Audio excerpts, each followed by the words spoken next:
సిద్ధగురు శ్రీ రమణానంద మహర్షివారి ఆధ్వర్యంలో ప్రపంచంలోనే మొట్టమొదటిసారిగా శుక్ల యజుర్వేద నమక మంత్రాలలోని శివుని నామాలలో ఒక్కో నామంపై ఒక శివలింగం చొప్పున శతరుద్ర శివలింగాల ప్రతిష్ఠాపనం.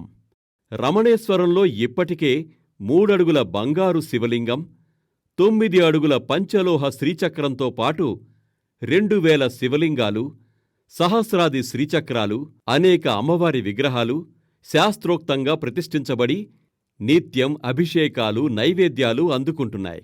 పవిత్రమైన శ్రావణమాసంలో ఆగస్టు 13 నుండి 20 వరకు జరిగే శతరుద్ర శివలింగ ప్రతిష్ఠా మహత్తర ఘట్టానికి మీరు ప్రత్యక్ష సాక్షులై శివుని కృపను తరగని వరంగా పొందండి. మరిన్ని వివరాలకు సంప్రదించవలసిన నంబర్ 8501877369. వేదిక రమణేశ్వరం, భువనగిరి, యాదాద్రి జిల్లా, గ్రేటర్ హైదరాబాద్.